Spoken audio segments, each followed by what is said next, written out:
Good afternoon, everybody, and welcome to our second Women and Minority Veterans in Construction Technical Assistance Workshop for our FY24 NJ Build Grant Program. Uh, we had one of these last week as well, and ultimately what we'll be providing you guys with today. First things first, my name is Bill Sarwick. I'm supervisor within the Office of Apprenticeship and Work-Based Learning.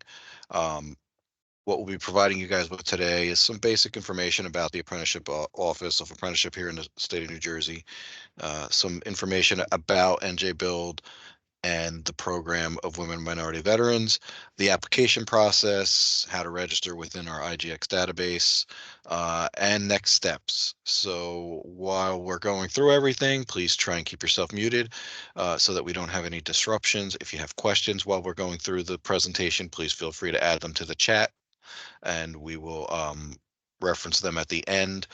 We'll also give you the opportunities at the end to unmute yourself and ask questions verbally if the chat isn't working for you or if you'd rather ask those questions verbally.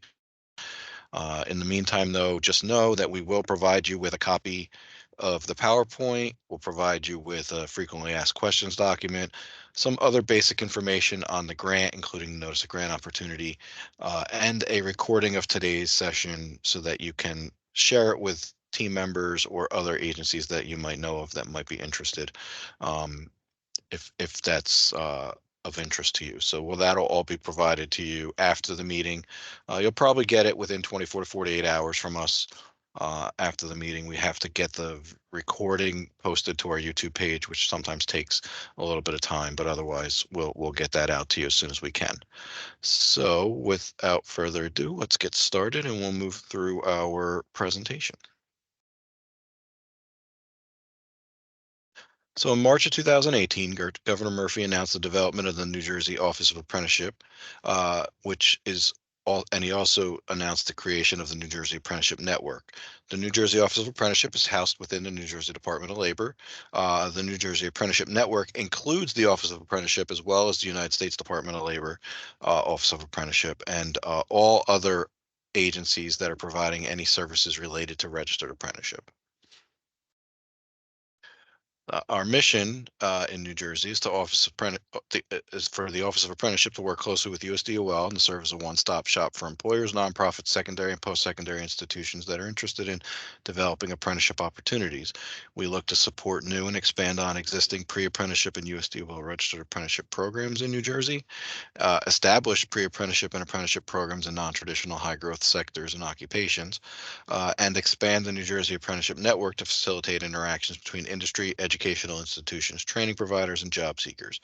We also look to better align secondary, post-secondary adult education and occupational training needs to meet the labor demands unique to New Jersey, then develop career pathways that lead to economically sustainable wages for New Jersey residents. We also look to help apprentices earn college credits and access to robust career counseling and increase diversity and inclusion in apprenticeship programs. And finally, we look to remove economic barriers to training and upskilling through targeted investments, such as grants like this NJ Build Women Minority Veterans program that is specific to women, minorities, and veterans. And you have to be both in order to be eligible to be a participant. So the New Jersey Apprenticeship Network, the vision of the New Jersey Apprenticeship Network is to develop sustainable talent pipelines by aligning pre-apprenticeship and apprenticeship programs with the needs of employers, training providers, and job seekers. The New Jersey Apprenticeship Network is focused on driving economic development through skills and educational attainment, concentrating efforts on sector-focused, demand-driven training and education programs that lead to better paying careers, advanced credentials, and skills attainment, and to develop an ecosystem that provides multiple years of economic support to businesses and individuals for occupational skills training, leading to sustainable wages and upward mobility for workers and increasing talent pipelines for employers. For the purposes of this NJ Build grant, I just do want to make sure that you're aware that it isn't mandatory that your participants are trained and entered into a registered apprenticeship program. But being that our program area within the office, the New Jersey Department of Labor is within the Office of Apprenticeship. We share all this detail with you just to give you a background of apprenticeship in New Jersey, where we're at and what we're doing and how we've affected the apprenticeship numbers within the state of New Jersey. So I just didn't want there to be any confusion while I'm going through all this. What does this have to do with NJ Build? It doesn't necessarily have anything to do with what you're going to apply with. It ultimately could include a registered apprenticeship program if you have one that's registered, or if you partner with a sponsoring agency who has a registered apprenticeship program. But ultimately, your programs would most likely be either pre-apprenticeship or or occupational training programs that'll lead to getting women and minority veterans properly trained and find work in the construction trades. But that work could include a registered apprenticeship program as one of the options of placement. So we'll get into that when we get to placement and outcomes of your participants through the presentation. So, just so that you understand what a registered apprenticeship program is, it's an approved program through the U.S. Department of Labor, which is industry driven and has a structured training program that allows an apprentice to earn while they learn. A minimum of 144 hours of related technical instruction, which is also called classroom training, and 2,000 hours of on the job training learning are required for each year of the occupation. The complexity of the occupation's needs will dictate the length of the registered apprenticeship program, but it usually ranges anywhere from 1 year to 5 years. Every year, though, if you were a multi-year program, would have a minimum of 144 hours of related technical instruction and 2,000 hours of on-the-job training. Um, the aspects of a registered apprenticeship are that it's a paid job where you earn as you learn with a guaranteed wage increase as you develop new skills. That wage increase is provided as you become more valuable to the employer, and your skills get to a level where you can do a little more work with that employer. Where you obtain credentials, you can receive an industry recognized and nationally portable credential upon completion of that registered apprenticeship program. And it is nationally portable because it's issued through the United States Department of Labor. Uh, Education, where you gain workplace relevant skills in the field of your choice through on-the-job learning. There is the possibility of degree potential. There's been a lot of work done in New Jersey over the last few years to have a connection between registered apprenticeship hours and instruction, and have that equate to college credit. And so it helps that they are able to work towards that college credit by earning these and learning these skills through the registered apprenticeship program. And mentorship, where you connect with a member or a mentor in your chosen industry who can help you advance your career. So these are some of the apprenticeship by the numbers here in New Jersey. Currently, there are 8,658 active apprentices in New Jersey, 1,297 total registered programs in New Jersey, and we've registered 686 new apprenticeship programs since January of 2018 when Governor Murphy took office, which equates to over 100% statewide increase.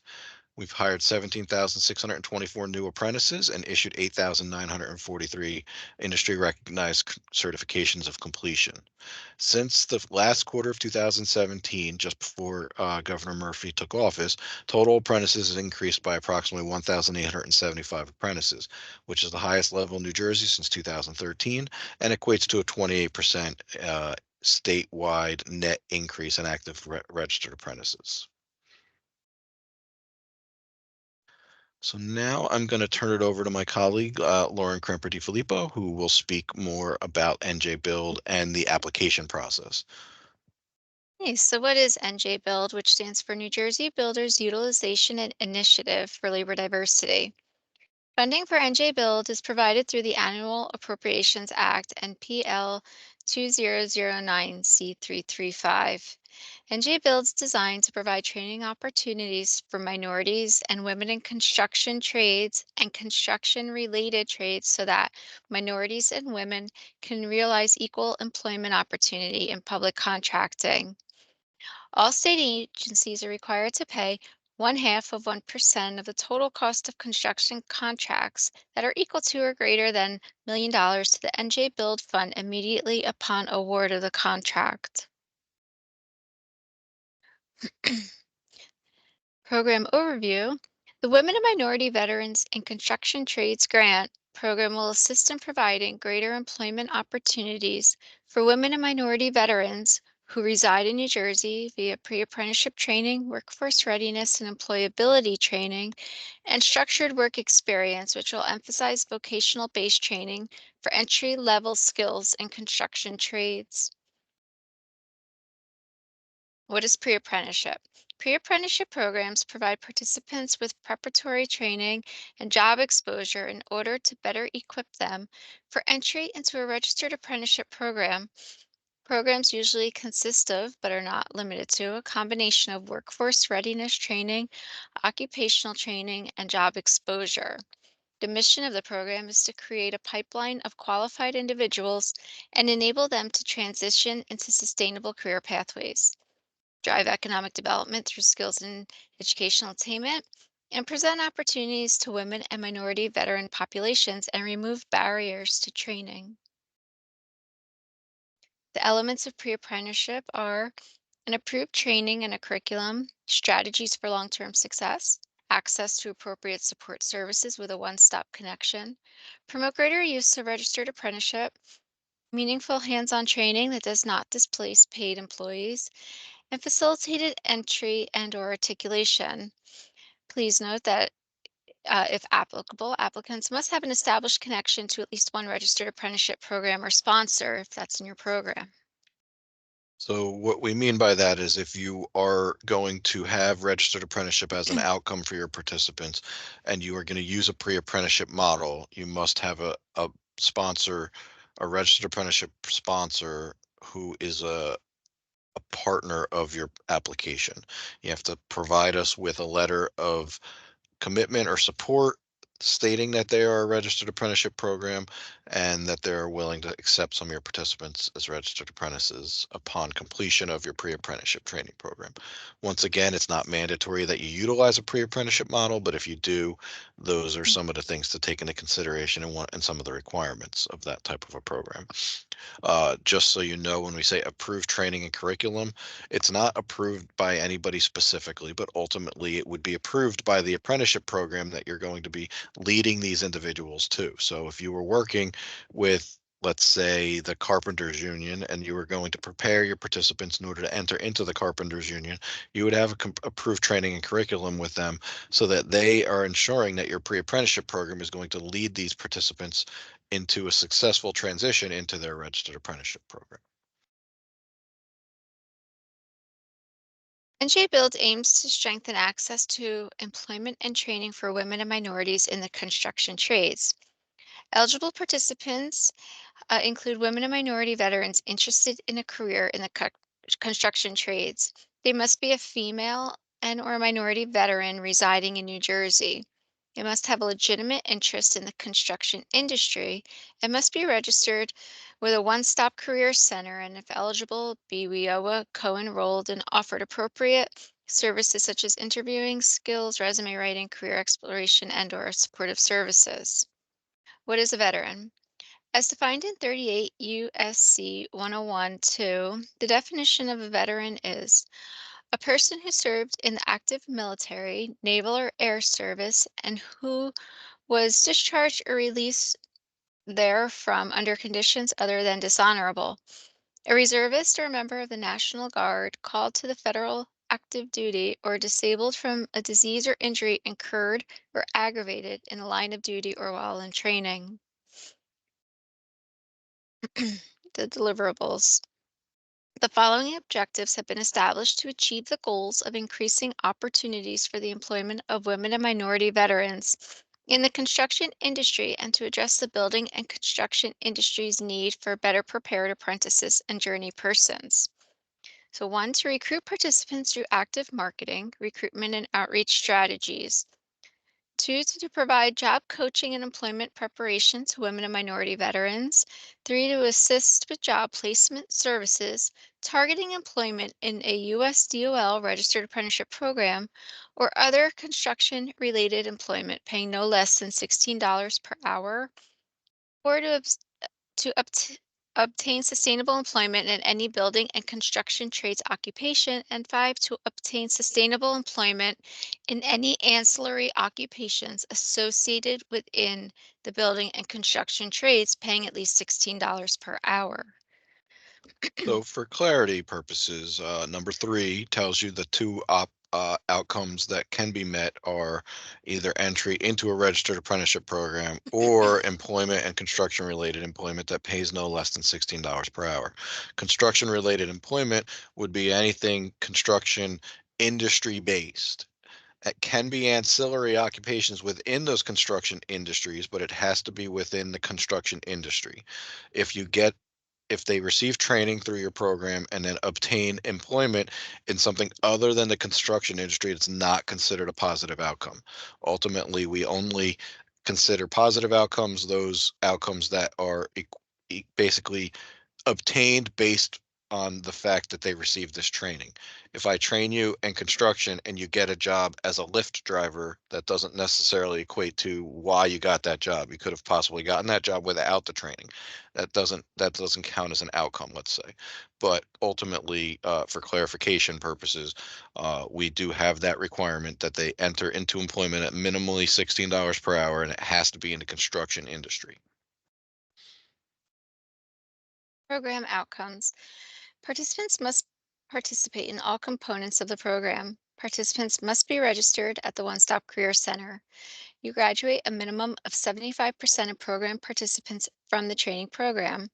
Provide placement services into either a USDOL registered apprenticeship program and or into employment within a construction job with a starting wage of at least $16 per hour. Conduct follow-up for job retention post-placement.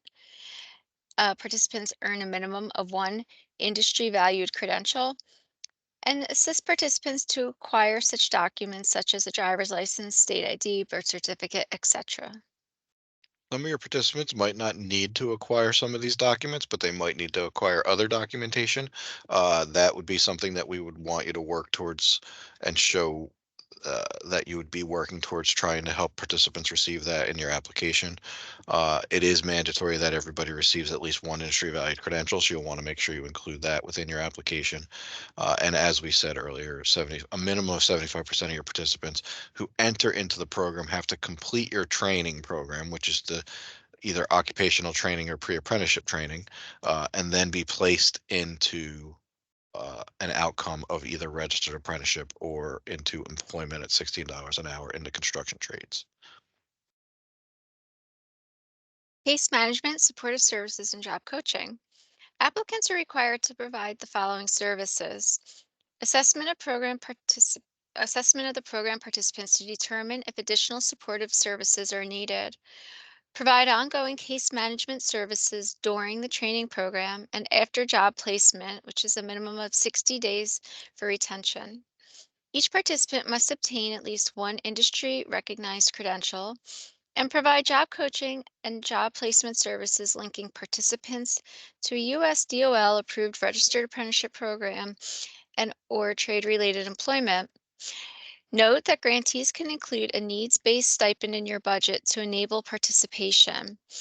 Note that all stipend payments can be paid to the participants on a bi-weekly basis and cannot exceed $250 per week.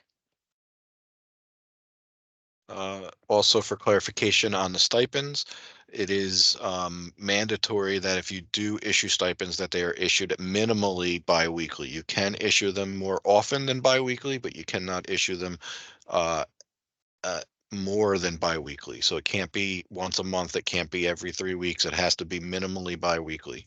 But the stipends have to be can be issued in a shorter period of time if need be.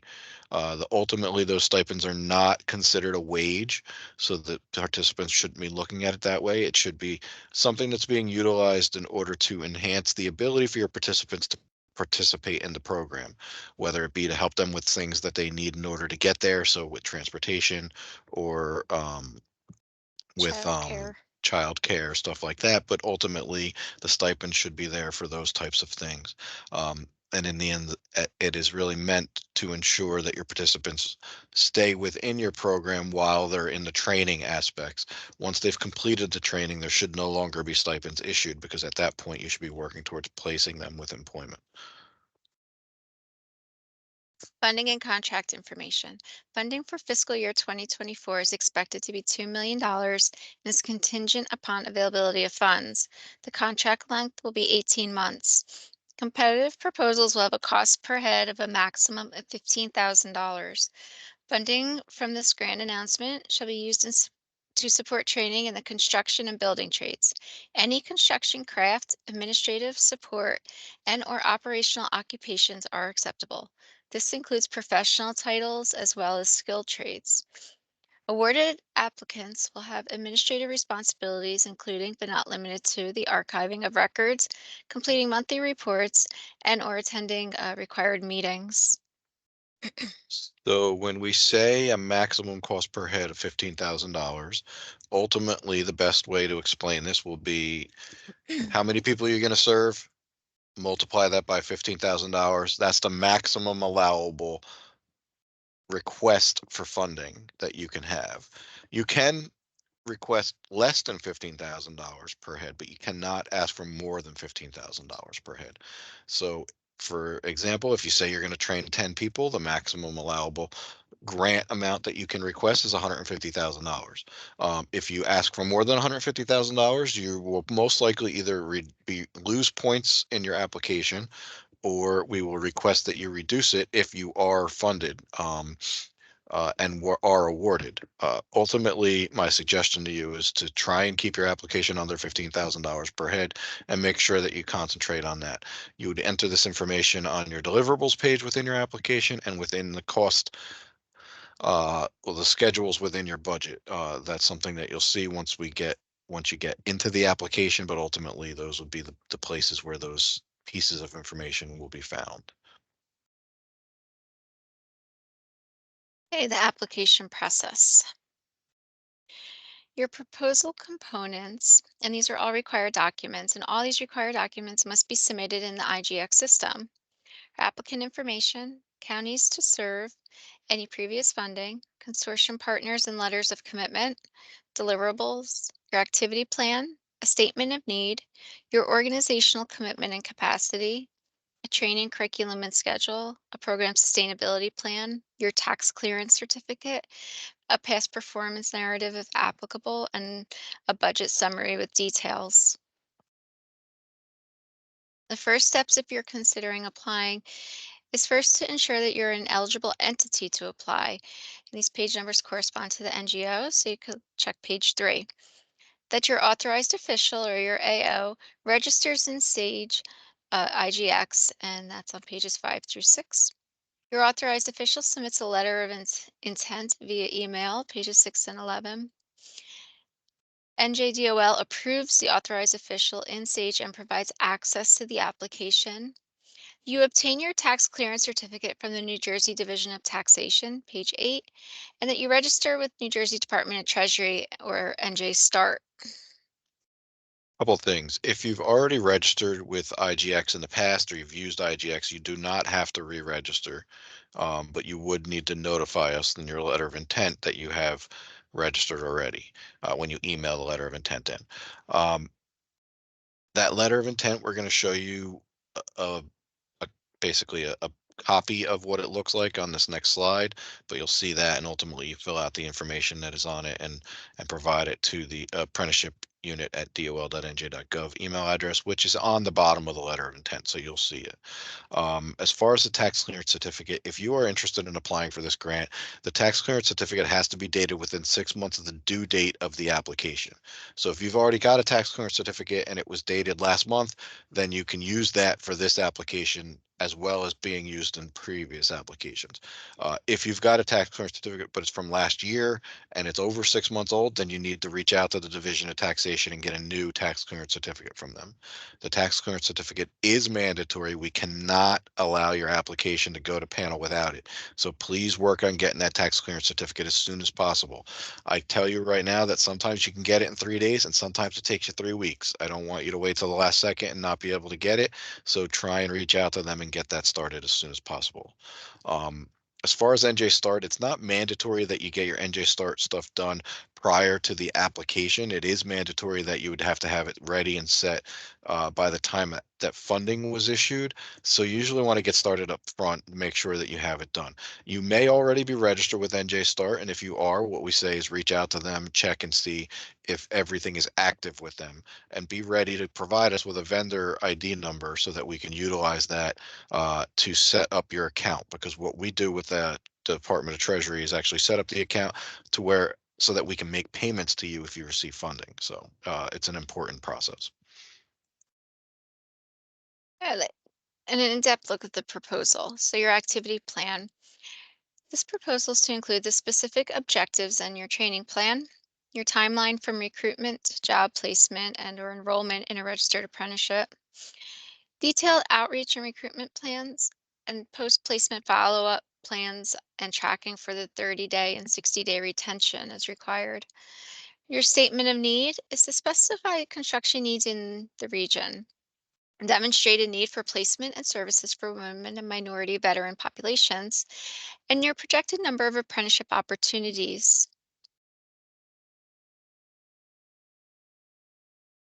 Your organizational commitment and capacity, you're going to describe a commitment to addressing the needs identified, provide the organizational support for implementing the project, and provide experience that will lead to the success of the project. Your program sustainability plan is a strategy for long-term success absent of this grant funding. Your training curriculum and schedule is a curriculum outlining training components, including associated hours for completion of each component. It must be focused on basic skills instruction, workforce readiness instruction, and occupation-specific construction trades training, as well as provide recruitment strategies. You're also to include an attendance policy. Your past performance narrative is only required if you received prior state funding or operated a similar program. Describe that performance, including your outcomes, effectiveness, and success in meeting the goals and objectives of the grant.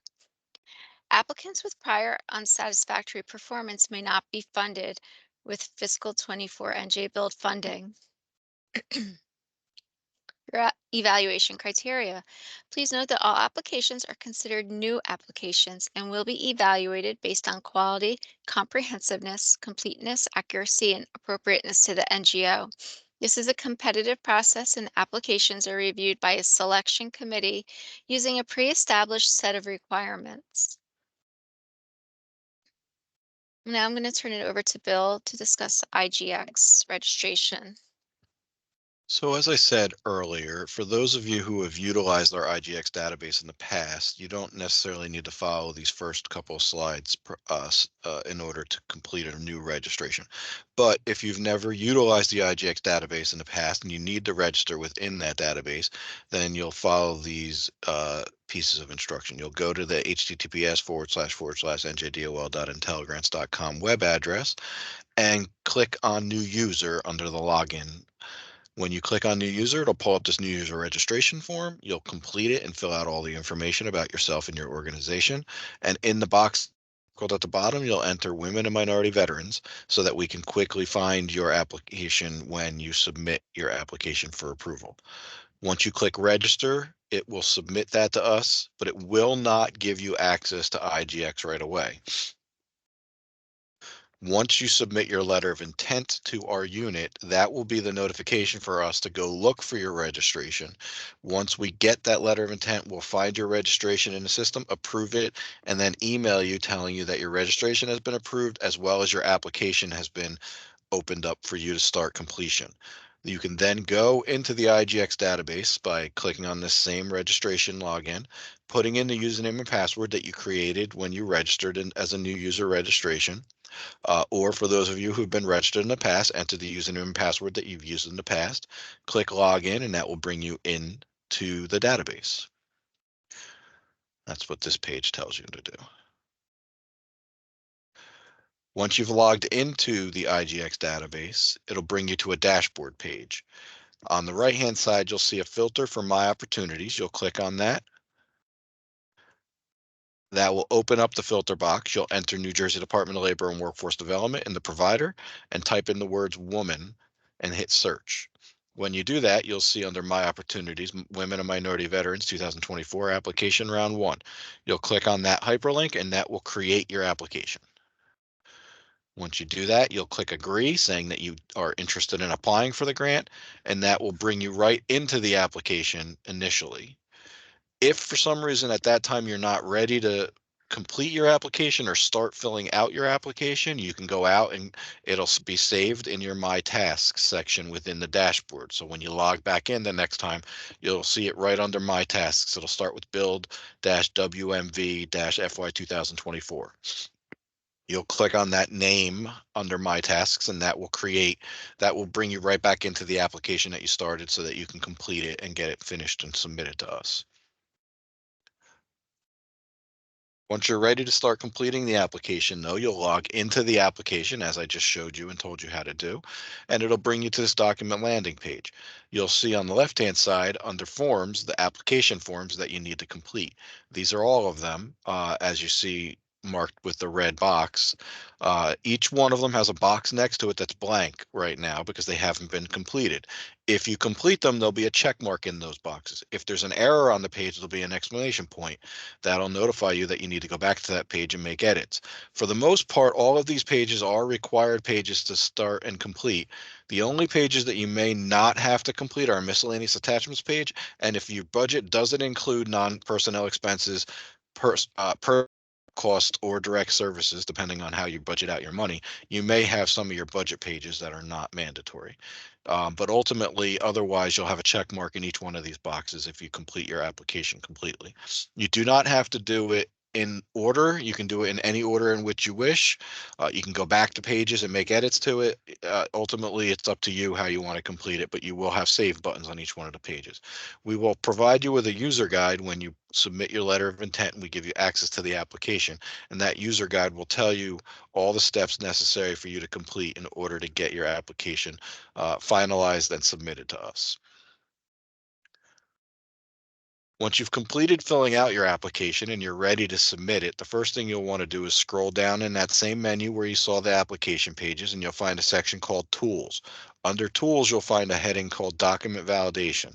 You'll click on Document Validation and it'll check and see if there are any errors on the pages that you completed. If there are, it'll list them. You'll have to go back to those pages and clear those edit errors before you can submit your application. If it comes up and said there are no errors within your application right now, you will scroll all the way down to the bottom of that menu and find status options and click the status option of application submitted. When you click that, this box on the bottom here will pop up saying, are you sure you want to change the status? And you'll click OK. When you do that, it submits your application to us. If you need confirmation of the status of your application, you can go to the landing page at the top of the tool section. That will tell you right there what the status of your application is.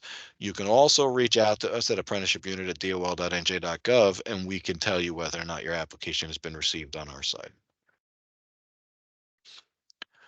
Some important dates for you to take into consideration are the submission of your letter of intent and your registration in the IGX database. That's due by noon, April 12th. I suggest you do not wait until noon, April 12th to do that because ultimately that gives you less time to complete your application, but that is the due date. Your applications are due by no later than noon, April 19th. Um, these are the end this is the drop dead date that it's going to be due. I don't anticipate us giving any additional time for the applications to be submitted. Ultimately, the expectation is that you should be able to get your application completed by noon, April 19th, and submitted into the database.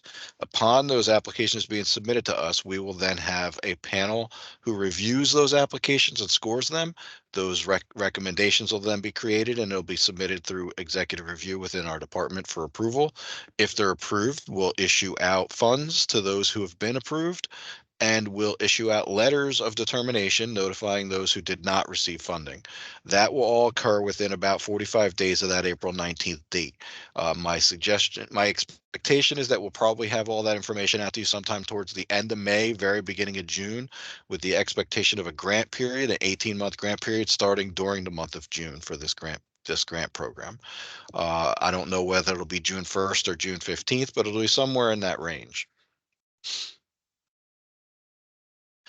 The New Jersey Office of Apprenticeship has some contact people. So James Mannings, the Assistant Director of the Office of Apprenticeship Work-Based Learning. Myself, Bill Sarbuck, I'm the Supervisor of all grants within this Office of Apprenticeship currently. And then for any general inquiries, you can reach out to apprenticeshipunit@dol.nj.gov. Jessica Richardson, who's with us here today, is the new chief over NJ Build. And I would say that we'll have her email and information added to this.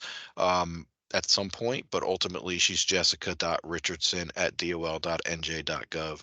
And if you email to the apprenticeship unit at dol.nj.gov email address, if you don't have her email, we'll make sure to forward anything over to her at that time. All right. Thank you, Bill. No problem. And if you want to put your email in the chat, Jessica, that would be helpful. That way they can get it from there if anybody needs it for anything. Sure. With that, though, I would like to open it up for questions. I see we don't have anything in the chat, so I won't go there. Does anybody have anything they want to enter into the chat and ask? Does anybody would like to unmute themselves and ask any questions? Please feel free to do so now. There's Jessica's email is in the chat now, so if anybody wants to go in there and copy and save it somewhere, you have that. Any questions at all? Perfect presentation, huh? That never happens. I know that's not true. It's got to be at least one question.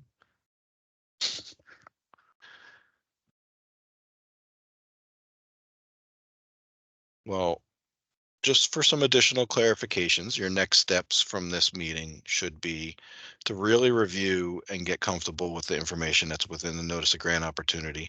Review all of the information that we share with you from this presentation, because all that information is going to be helpful in the completion and the submission of your applications. You should then also be getting those letter of intent started and submitted to the apprenticeship unit at dol.nj.gov email address, and get those registrations completed in IGX so that we can give you access to the applications. Once we give you that access, you then have to go in and start those applications. The user guides that we provide you will help you understand the step-by-step process of doing that, getting in there, getting that application started, and getting all of the pages completed within the application. But know that those steps are necessary and you will have to complete those things.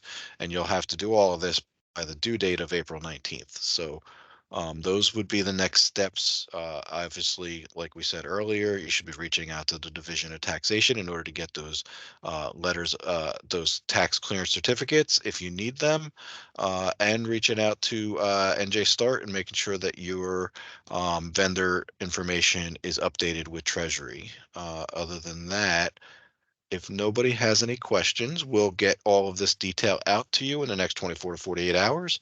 And from there, I would like to thank you all for participating and being here today. And if any questions come up and you have them, please feel free to email us at apprenticeshipunit@dol.nj.gov.